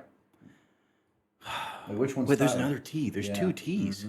So we have Tyler. Okay, Tyler is the other one then. Okay, so then there's also Toby. Okay. So you think Toby didn't do it? Why did you jump to assuming Toby did it? What I did. Yeah, you did. You did. Because I said Tyler didn't do it, and you immediately jumped to Toby. I can tell you this much. You guys know for a fact Arnold wouldn't like blueberry muffins. I know. You didn't touch any of them when I bought them. Let's for stick all to of the. us. Let's Wait, stick. how do you think you know who Arnold is? Because you pick. Yeah, it's a crazy far off name, man. Yeah, man. So far off. So I feel like you're hinting at something here. I feel like you have an accusation. there is no accusations against anybody. I I'm think just you are curious. accusing Toby. I'm. I think you're accusing Toby of this. Here's a sleeper in this whole situation. Oh gosh, what was his name? I already know. Tyler. Yeah. Oh, but I still think you're implying Toby. I'm not implying Toby. Really? Because you looked at me earlier, and you said it in such a way as to imply That Toby was the one who Yeah. did it? No, man. your face is still. You're doing this. No. I don't know who he's talking about. I think. Let's stick to the person whose circumstantial evidence points to here. Yeah. Funtern. That's Just fair. kidding. Funtern. Was it just a coincidence? 100%. I didn't even know this blueberry muffin existed. All right. I literally was like, Moving what on. is this? Okay. Hey, that's a good question, though. Led to a good time. This is another. out We've of got the another good question here. Excuse me. Sorry. Todd, here we go. It says, who would win in a fight, AJ or Jordan? Jordan, easy. I'm just kidding. He goes. The quickness. It was Toby. I'm coming out. Weirdly enough, I can't imagine who asked this question, by the way. Me either. I have no idea who would. Even though she told me. So, yeah. I told her we should do bets, and then you just throw the fight, man. Nice. Take a dive. I'm in. Anyway, clearly, fun turn. Who would win? You know who would win. Yeah. I'll say it, AJ. Look at his Old beard. That implies testosterone's flowing through his veins. Now, who would win emotionally? That's a good question. She can be very She didn't. mean. She didn't say what kind of fight You had it was. you have a tender heart. I do. She does too, buried under stone. Just kidding. She's awesome. We could always do a who will cry first. I do not think you. Well, you'd win that too. She's secretly very tender. But if it's a fight on who is the best at getting stuff done, Wow, she might beat all of us. that's true, man. She makes Jordan's a stuff hard happen. worker. Yep. Fact. She's a go-getter. Here's my question. Sorry, I was an episode behind, but grits and gravy. Heart love, Jill. Heart love. She didn't Jill. write heart love, but there's a nice heart there. Jill, why are you behind? Just kidding. That's pretty cool that you did that. Love Yeah, you, Jill. thank you, Jill. Appreciate you. All right, man. What's next? Okay, here's a. I already have our word, by the way, for the end of this Oh, episode. heck yeah. It's a good one. No one will ever guess it. I saw something interesting. A church does not use instruments for worship because they were not, quote, authorized by God. Is there any biblical backing of this? All I know is you make a joyful noise for the Lord. So my opinion is it does not matter. But I'm wondering if there's anything in the Bible that says anything about this. Yeah, so first of all, let's get this out in the open. The New Testament does not give any direction to use. There's no mention of instruments in the New Testament, okay? However, the absence of something doesn't mean it's forbidden. So let's focus on what the Old Testament does say, because the Old Testament, and same God, does mention instruments. How do I know? Well, let's look at Psalm 81, okay? Verse 2 says, "Lift up a song, play the tambourine, the melodious lyre, and the harp." It's pretty dope. All right. Got that for you. Let's move on. I'll go to 154. Psalm 150, verse 4 says, "Praise him with tambourine and dance. Praise him with flute and strings." Pretty cool, man. I like this. All right. Psalm. There's also a lot of mentions of... did I bring the other one on here? Well, we can go ahead and look it up. So, oh, yeah, I did. Yeah. Okay, so Psalm 4:1. It actually starts with Psalm 4, a night prayer for the choir director with stringed instruments. So it's directing them to play it with stringed instruments. That's pretty cool. And then there's more you can look up. And then First Chronicles, we have here, First Chronicles 23:5, when he's telling them how to take care of kind of the temple and how to set things up or set people up. It says 4,000 are to be gatekeepers, and 4,000 are to praise the Lord with instruments that I have made for worship. That's pretty cool, man. Right? Yeah. So the argument against this, and I think you found some too, an argument they give. One of the other arguments that I have said against it, which P.S. I think that implies like, hey, it's not. Why would God call something sinful now that He didn't then, right? Mm-hmm. So, if anything, it's the other way around. Their argument, now I will say it doesn't mention this. Their argument would be that we are a living temple, so we don't need those things anymore because our voice is the only instrument.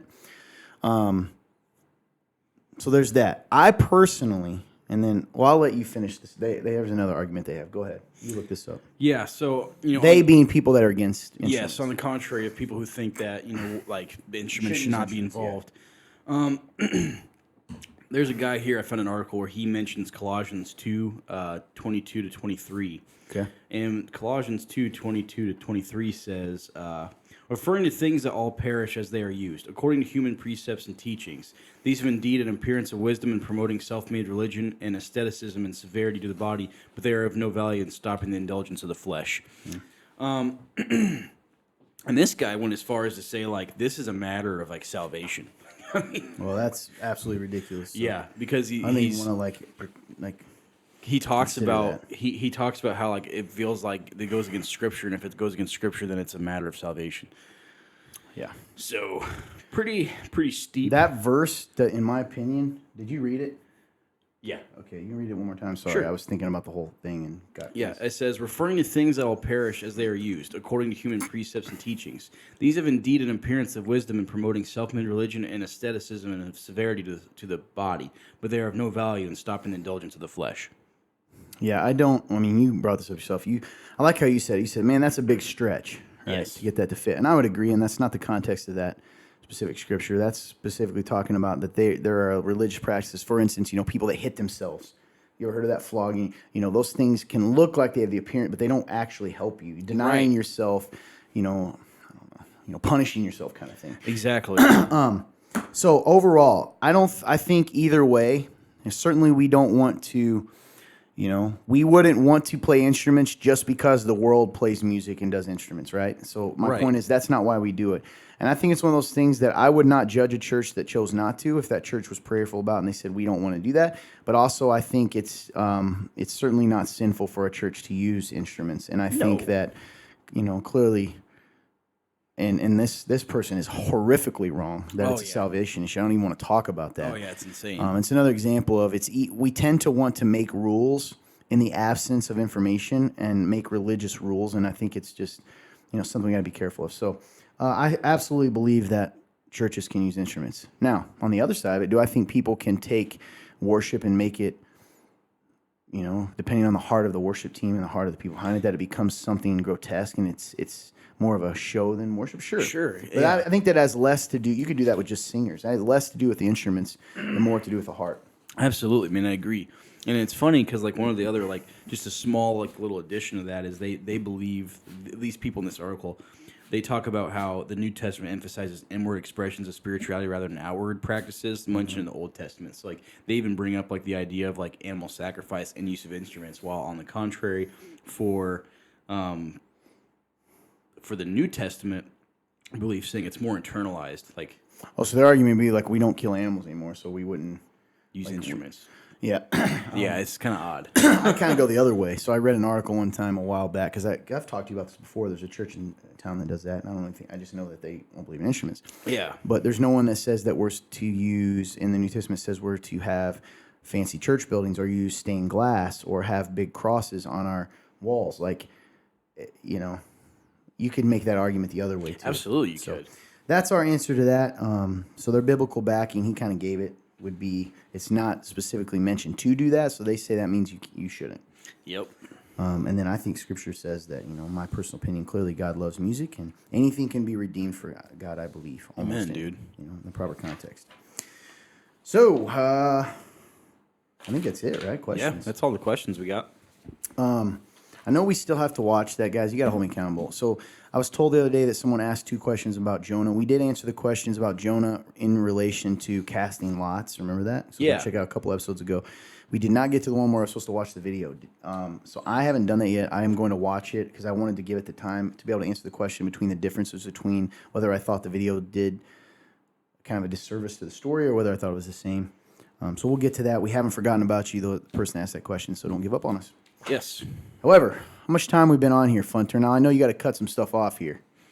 He's going to look because we have, we still haven't gotten to this deliverance thing, man. Yep. What are we at? Deliverance and What does it say? What's it actually say? He is taking forever to speak.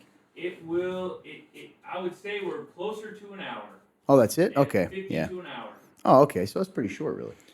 Feels long because we had to pause yeah. a couple times. It definitely, yeah. So what we were going to talk about, if you guys remember a few weeks ago, and I think we can at least go into this a little bit, if you guys are good with it. What do you think? Oh, absolutely. Let's do it. So Greg Locke, if you remember a few weeks ago on the show, we mentioned that Greg Locke, who's a pastor, kind of became famous during the quarantine and stuff for getting involved with being outspoken against the mask mandates and stuff like that. Also is doing a deliverance ministry. Yeah. And we kind of said that we go into that a little bit deeper. But he also it was the one, if you guys remember, who said that he was calling out witches in his congregation because they had cast out a demon and the demon started giving names of witches in his congregation. You remember this? Yes. So, you do good. Yeah. So I guess we're going to kind of explain to you. Funtern did some research for us too and put together some stuff for us to kind of explain to you what. Did we do that? Did we talk about what deliverance ministry was? I feel like I don't think we have yet. we didn't at all because I guess it was just when I went through. P.S. My old notes aren't on here. This is the new one, which did not have, but that's okay. Just because I definitely highlighted stuff. So then we'll go into it. So what is a deliverance ministry? Okay, deliverance ministry. I'm going to read this. This is from allaboutgod.com, and I think most of it's pretty good. So essentially, I like Dr. Junker. Where's who he is here?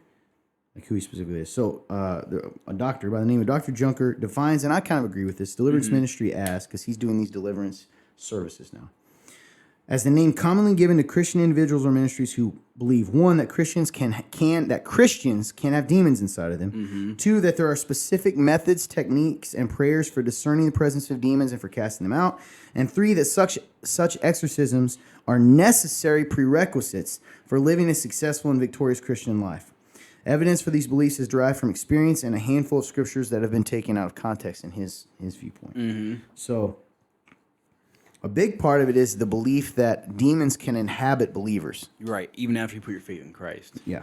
Yep. Which is already kind of. The Bible, that's not possible. The Bible says that a believer cannot be possessed. Okay, they could be oppressed. Now, that's why I'm like, man, I don't know if we should go in because this goes deep. So, for instance, my point in that, though, is that today's, in defense of them, or their viewpoint would be, today's deliverance teachers claim that it's a matter of semantics, meaning it's just words. They say that a Christian cannot be possessed, they would agree, but that they can be influenced or impressed instead. And this guy says, however, their practices are not in agreement. They believe that a Christian can be influenced or oppressed to the point of becoming indwelt with demons with the needs to cast them out. They say there's a space inside the believer's body where a demon can dwell, but according to the Bible, nowhere it teaches such specifics. Right. So, they would say that many in the deliverance ministry get around the very clear verses where it says, for instance, in Romans 8, 9, 11 says, you, however, are controlled not by the sinful nature, but by the Spirit, if the Spirit of God lives in you. And if anyone does not have the Spirit of God, he does not belong to Christ. But if Christ is in you, your body is dead because of sin, yet your spirit is alive because of righteousness. And if the Spirit of him who raised Jesus from the dead is living in you, he who raised Christ from the dead will also give life to your mortal bodies through the Spirit who lives in you. And then 1 John 4:4 says, you, dear children, are from God and have overcome them, meaning demons and Satan. Because the one who is in you, God, and this I put that in parentheses, that's who they're talking about, is greater than the one who is in the world. We know that the one in the world is Satan. Yep. So he says these deliverance ministry proponents, the people that are for this, kind of get around it by saying that the Christians are invaded by demons rather than possessed. They change the wording. It's very interesting. So Very subtle. So they there's some dangers to this. Oh, absolutely, man. One of the best dangers, I think, comes from, they say this can create a legalistic form of freedom that's being offered, which only leads to further bondage, ending in futility and disillusionment. It enslaves people to the delusion that they continually need demons cast out of them. Yeah, man, because like, they're saying Instead that of living the freedom that Christ offers. yes, because it's almost like they're saying the seal of the Holy Spirit is not there. It's not enough. Right. So that's so. Ugh. Now, again, there may be people out there, they're going to say this, but overall, or they're going to kind of say, oh, well, I'm not saying that, but I like that they point out how it says like as believers we are really without excuse to blame our behavior on demons. it's true. That's really good. I like that they mention that because it's like again, we're under the belief that when we put our faith in Christ, the Holy Spirit is sealed inside of us, and after that we are no longer slaves to sin. So we don't, any sin that we commit, it is fully our choice. We cannot take that and place the blame on like a demon. It's true, man. He also goes on to say, listen, people that would teach that to a certain degree are false teachers, and it doesn't mean that their motives were bad. Mm-hmm. But I like what they said here. We've been, where's it at? Even though they may be passionate and sincere, they were sincerely wrong. Because we've been warned in Scripture not to go beyond what is written, 1 Corinthians 4:6. So this person said, deliverance ministry attacked 3 essential areas of theology. It denied the work and person of Jesus Christ by teaching that he is weak and cannot protect his own children. 2, it denied the sufficient grace and new creation granted to the believer upon salvation, such as mentioned in 2 Corinthians 5:17. And it ignored Scripture that teaches the evil one can no longer touch the believer unless the Lord would allow for the purpose of discipline, which is shown in 1 Corinthians 5:4 and 5 and Hebrews 12:4-7. Which I do know that verse, the evil one cannot touch us. So It's good. many believers, this is quote, many believers fail to see God's sovereign faithfulness and protection found in 1 Corinthians 10:13, which always provides a way out. You want to look that up. We are without excuse as believers to blame our behavior on our demons, which you mentioned. 1 Corinthians 10:13. John gives us great assurance when he says, we know that anyone born of God does not continue to sin. The one who was born of God keeps him safe. The one who was born of God keeps him safe, and the evil one cannot harm him. The Greek word for translated as harm is hapto, which means to fasten to. So the evil one cannot fasten to a believer. Ooh, that's really good. Yeah. Pretty cool. And it says, 1 Corinthians 10:13 says, no temptation has overtaken you that is not common to man. God is faithful, and he will not let you be tempted beyond your ability. But with temptation, he will also provide the way of escape that you may be able to endure it. That's good. And that's fact. So I also like here that some of the dangers of it is and you mentioned this, deliverance ministry shifts the blame for sin, addiction, and other struggles to the demonic. It's an unhealthy way and unbiblical way of dealing with sin. Instead of believers called to repent and surrender to God, our wickedness comes from the heart, as well as from the flesh, even without the aid of demons. We are called to crucify fleshly desires and reckon them as dead, walking in the strength of the Holy Spirit instead. So yes, you can be oppressed by demons, like in the sense of a believer can. But if we follow God and do the things He do, that wouldn't matter, right? It wouldn't be able to influence us that way. And when those things happen, we have to cling to truth. So it's really good, man.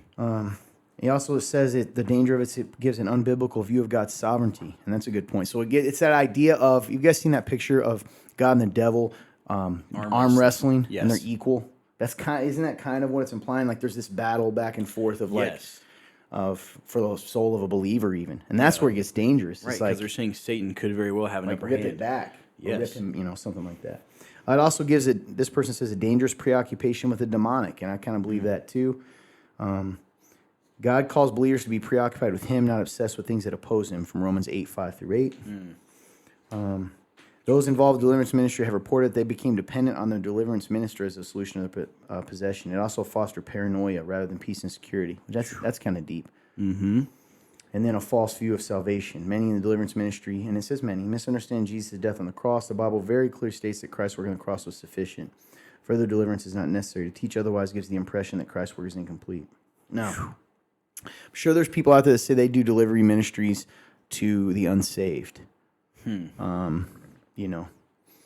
That's a whole different topic. Yeah. Like as far as possession, and that's a different thing. So, do I believe the Bible says that a non-believer is open and if the possibility of possession exists? Sure, we got to face that. Absolutely, I agree with that. But a lot of times these deliverance ministries, they're not wrapped around that. They are wrapped around of like, hey, you are addicted, or you have a bad marriage, or you have lust, or sometimes even that you have a sickness, right?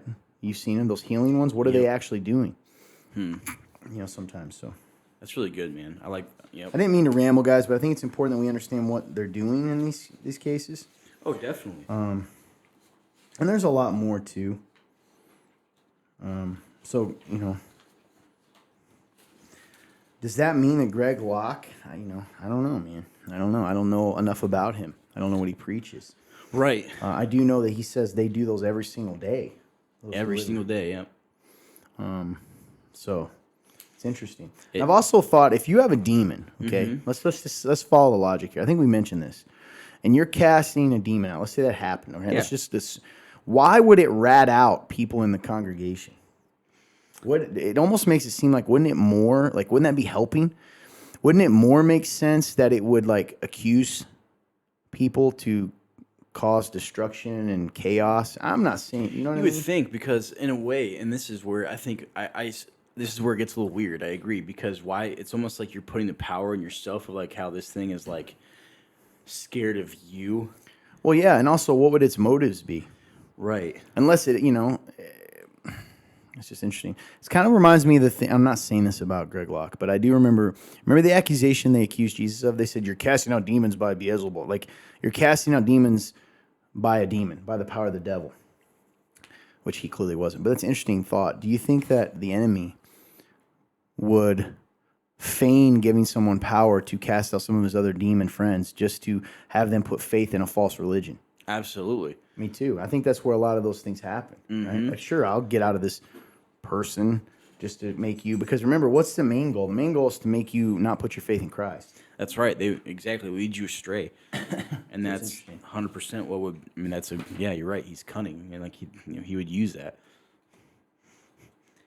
I don't know, man. I would say that with a guy like Greg Locke, like, I don't know, man. Like you said. Yeah, and I don't want to tear him down. We're talking about deliverance ministries and the dangers of it. And I've never actually seen, to be fair, one of his deliverance ministries. We're just talking about because people kept asking, what is a deliverance ministry? Mm-hmm. So, sorry, go ahead. I just want to make sure I'm not attacking the guy. But no. I do think that, if he is doing those kinds of things, you got to be leery of that because that's not biblical.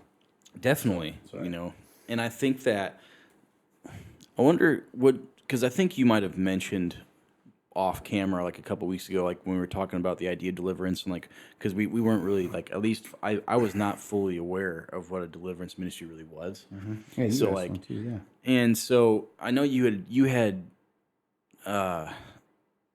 mentioned other people who had kind of taken they had used deliverance ministries like for their own gain. Like you mentioned some people, I just don't remember who they were, at least not right now, but like it gave me a good perspective of what to kind of look for.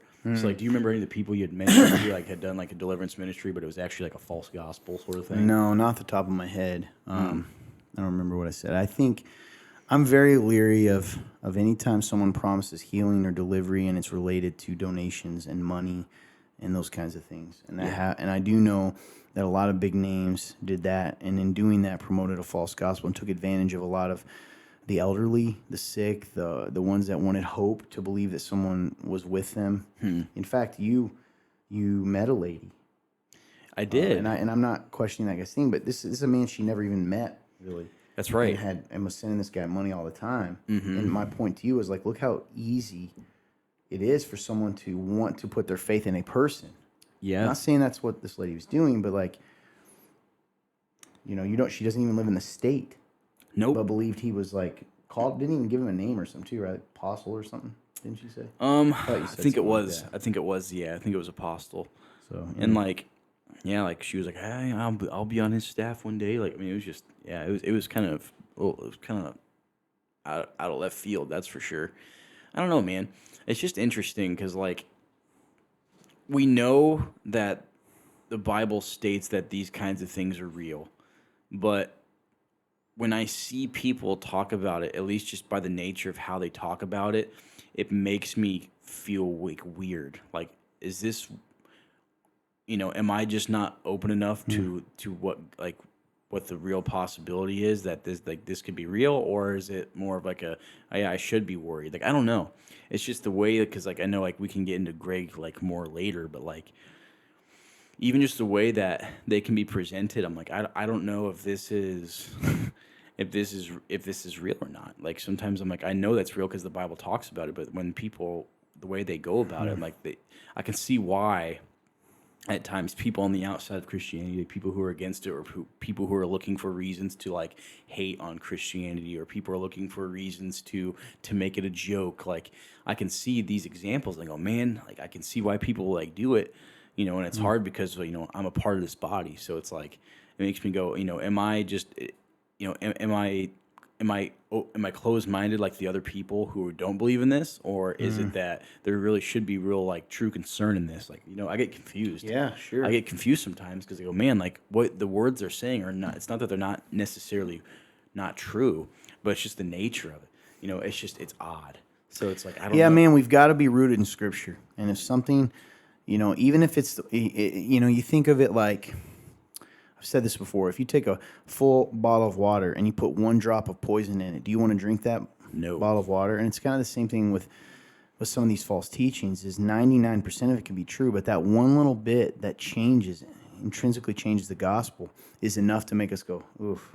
Yep. And we have to be aware of that. And you have to know what the gospel is. What I'm concerned about a lot of times is how many believers I know, if I ask them to tell me what the gospel is, what is the message of the gospel, they don't know how to say it.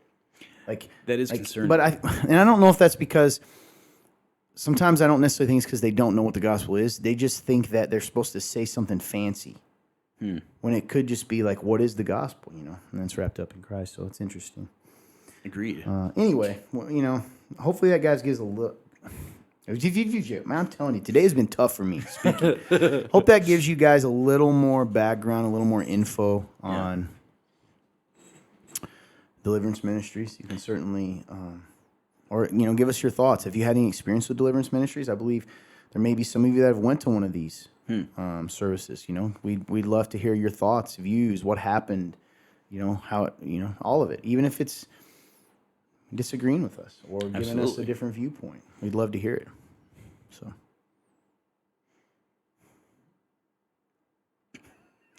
anyway, you guys got anything? It